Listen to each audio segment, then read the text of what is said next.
And Kyle is at the ready with the microphone and to go around.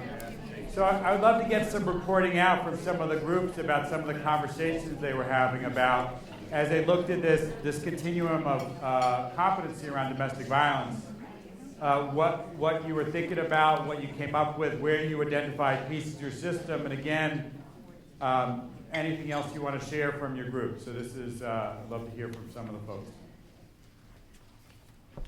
Share your conversation. Jennifer over here. Here comes Kyle. He's okay. So, and David, we've had some conversations about this too. At first we talked about if we were looking at this, my first reaction was, oh my gosh, we have to do this county by county, because each area is so different. And then Leslie brought up the point, well, how about we talk about just the children's services system in general? Is that the phrasing? Yeah. And so that was helpful. And we're trying to apply it to readiness for counties that are becoming trained. And we had an interesting discussion here because we have the training rolled out throughout Ohio and we're working on that. We had an interesting discussion about what does it mean when a county doesn't seem ready to adopt this kind of model? Is it a waste to offer it to them? No. And we talked about why that is. And so I just think it generated some good conversations about how to work with those communities. Right. So yeah, and I think one of the things that we want people to think about is if you're finding yourself down in domestic violence incapacity, don't think about how you're going to jump to proficiency. Right? Think about how you're going to go to domestic violence blindness, maybe, or maybe to competence or pre-competence. If you want to jump a step, but really think about this on a scale where you're kind of moving along it and you're not making quantum leaps necessarily, because that's often going to be frustrating for people. So maybe you do it, but you expect different things to come out of it than you would for a more advanced site. Okay. Other things you talked about, share. I'd like to hear from other tables what you talked about, how you reflected on where your system was, where your own practice may have been. What else did people talk about? Mary, all in the back there. We talked about how in our community we're pretty much in sort of the pre-competent stage. Okay. But our child welfare folks were sharing that, like when mom says she's going to get a 50B and then ends up not going through with that, then it tends to slide back to the destructiveness phase. And so it's a particular issue with kind of folks who have a lot of system involvement, and so they're sort of system savvy. They know what they're supposed to go do, kind of thing, to appease folks. So, Is it 50B a protective order? Right. And what may differentiate in some of these systems, particularly as we're talking about, in terms of even through incapacity, or the truth is it kind of carries through lots of the different parts of it. The system may respond better differently to good victims versus bad victims. So you may even find that distinction. That's sort of in that sort of it's and also the folks who are dealing with multiple forms of oppression or multiple issues are often going to they're often going to be dealt with more poorly across the board. So more destructively if they have more issues and more things going on. The system's going to be more negative to them, more punitive possibly. And that's not necessarily the way it should be. What else? I want people to also be thinking about DV advocacy in these systems. Again, I'm thinking about DV advocates within the child welfare system because I'm defining it broadly.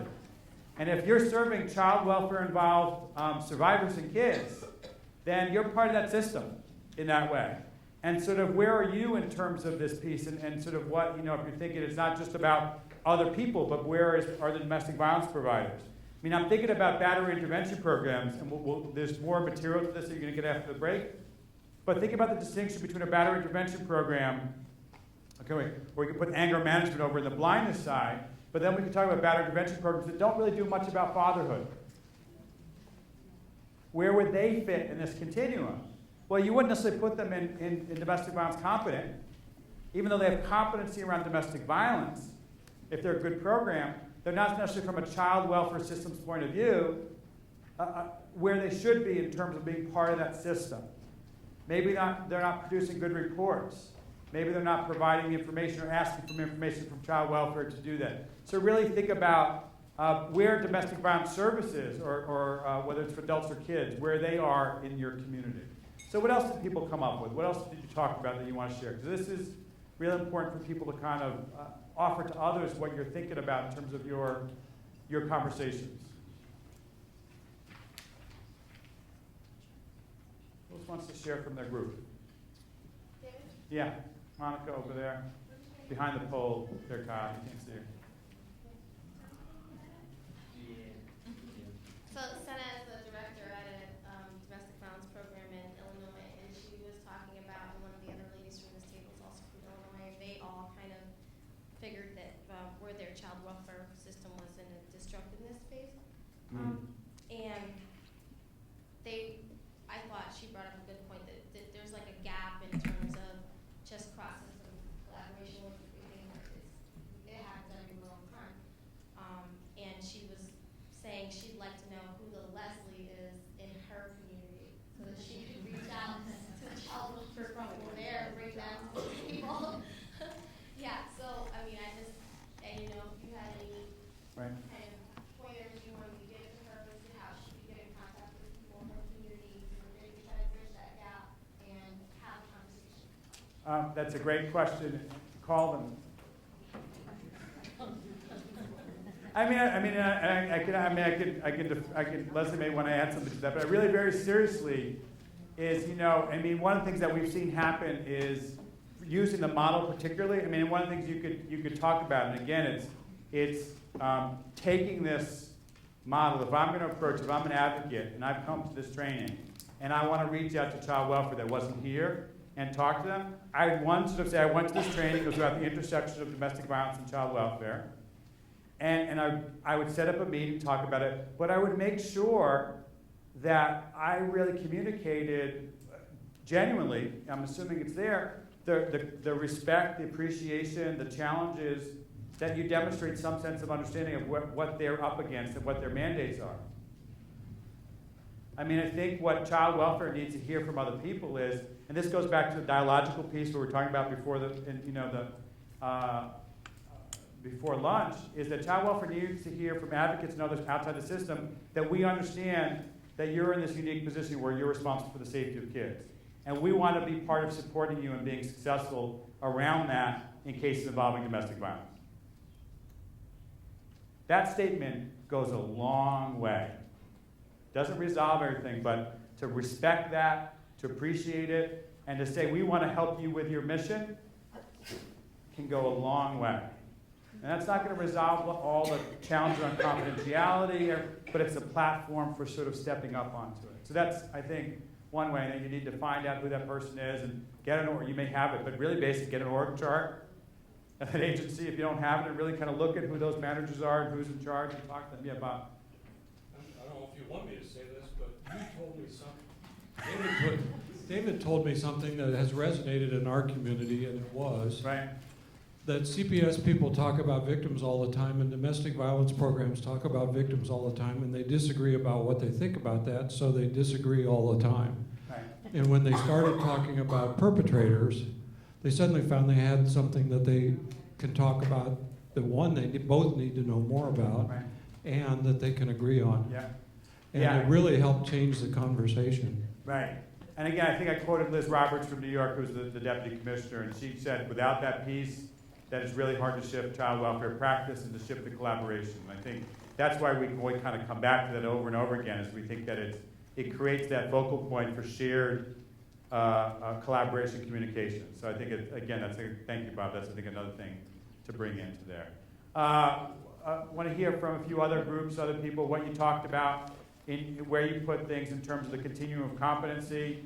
Particularly want to hear where DV advocates may have thought about their own systems, their own agencies in terms of this, and I want to kind of push that piece forward, sort of what kind of services, do you offer for kids? We talked at one of the breakouts about sort of how DV services communicate to child welfare about what they do for kids. And where would that, if you're not doing that well, if you're not communicating to child welfare as a DV advocacy agency well about what you do for kids, well, where does that put you on this continuum? So I don't know if that came up in the conversation, because we really want to be very inclusive about what child welfare systems are. to share? I'm a great waiter in terms of letting things sort of sit in the room and people to sit there and go. I'm totally willing to accept the person who's gotten really uncomfortable and raise their hand because they're uncomfortable and says something good. There you go. So. I'm not uncomfortable, but you are hidden behind the. We didn't realize you guys with this. You ended up like not being able to see. Sorry, I'm not wearing my shoes. Hi. We wouldn't have known that, but I don't know that you're not wearing shoes. Some people sit here do. Okay. I'm still figuring out how to articulate this, but I guess one of the things I've been thinking about yesterday and today is, and Alana asked me a good question earlier in the earlier activity about what would it take to trust the other people at the table, like in thinking about the history of sort of combativeness between child welfare and domestic violence in our city and what that continues to look like even inside our own agency, which houses both a domestic violence program and child welfare programs. I guess one of the things that I keep thinking about is, okay, how could we start over? What would it take for both sides to trust each other? Like, how could we sit down and have conversations and kind of maybe just clear the air a little bit? Because I think in certain ways we are doing well on that chart, and then in other ways we're not. Okay.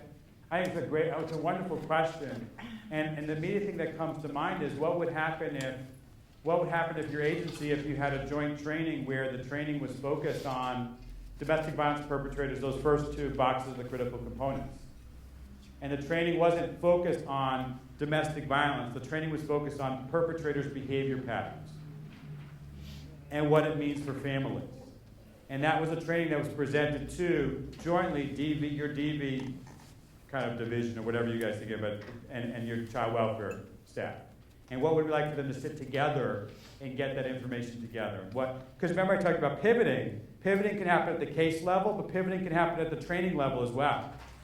And that when you kind of shift the training framework, then you can watch what happens in terms of the conversations that trickle down around case specifics. So again, that's one of the first things that comes to mind, that kind of building off Bob's sort of referencing something that I say pretty regularly.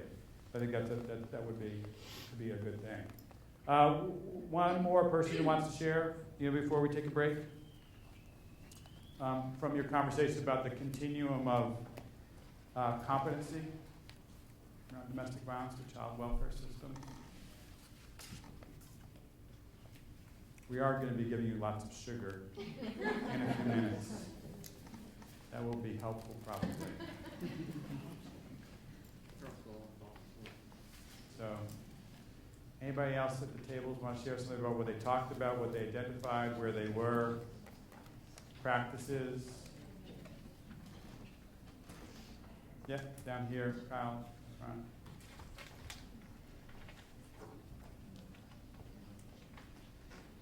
Hi, thanks. I think we felt like, or I thought we were in pre-competence, but that we had some areas where we were getting into competence. But then we talked more, and I could see us all over the map in certain practices because there's still, I think I had already mentioned this yesterday, that we start with a lot of better accountability, but later over the course of the case, he still manages to disappear in a lot of cases. Right. So just holding on to that's the continued challenge. And we were talking about how do you move forward, and we talked a lot about trust and how long it's taken to build the relationships. And it takes time That's right. to get to the place where we can have these conversations about where our practice is. And we've been working more with the DV project about being comfortable with child welfare language too. Right. And I just wanted to add, at our own project, we've started a fundraiser so that we can pay for activities for moms and kids to do together. We call it a Katie's Quest Fund after a woman who was murdered, unfortunately. But it just gives us the chance to let the kids and parents do something fun and relax and trust each other more. And something we said at the table was that, unfortunately, in both our states, we have Kentucky and Maine here, that high-profile homicides have had a lot to do with people moving forward. There's been moments where that's where everybody can get on the same page. Right. Well, it galvanizes those tragedies. Can galvanize systems, and that galvanizing process can be very constructive, and sometimes it can be very harmful because it kind of leads to practices that are reactive.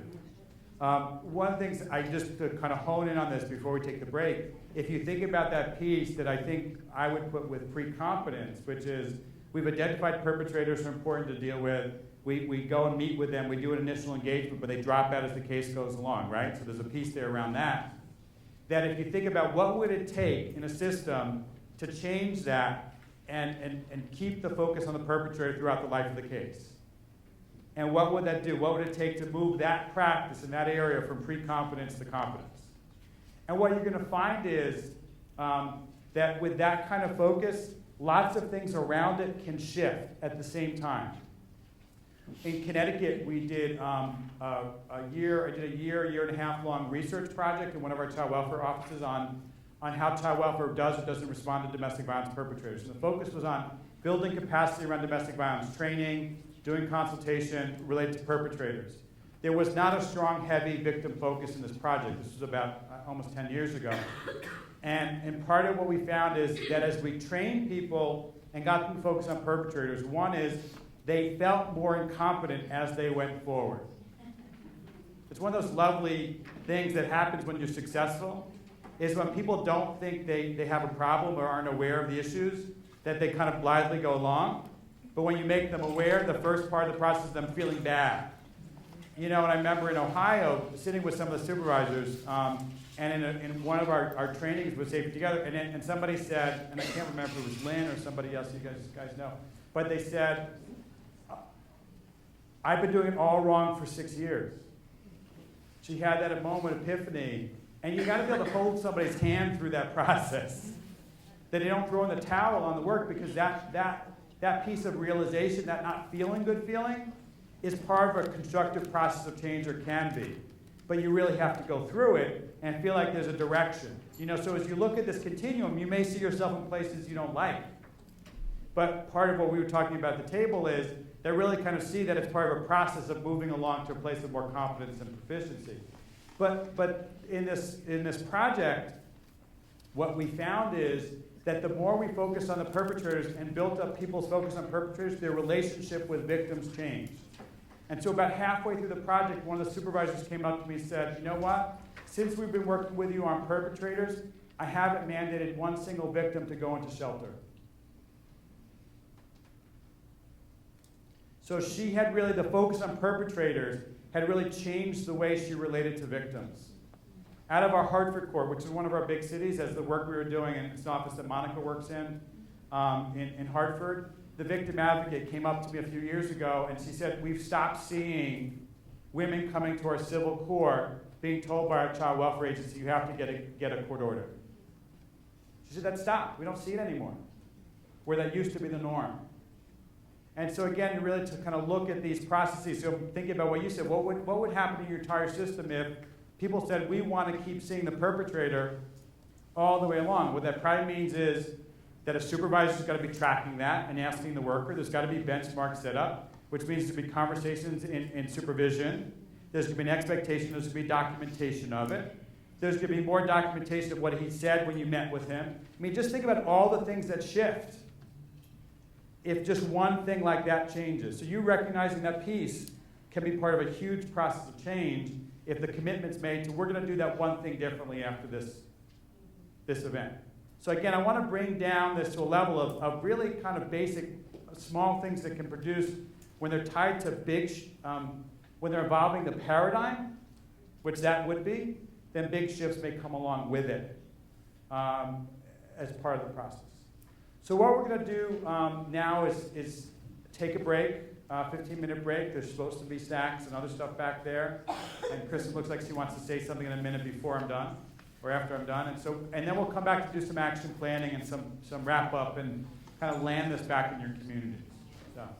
If you have not signed in for today, which about half of you have not, you should try to do that during our break. Before you leave, we have both certificates of attendance and certificates for CEUs and CLEs. And so I want to make sure that you know that those are also at the table, not for now, but when we're done, I want you to run off and ask about that. Safe and Together cards. Oh, we also have Safe and Together cards, packages of them for sale if you want to bring back some for your community. Like packs of 50 for $25 or something like that. So if you want to bring back those colored cards for other people in your community, they're there, here available at the table outside.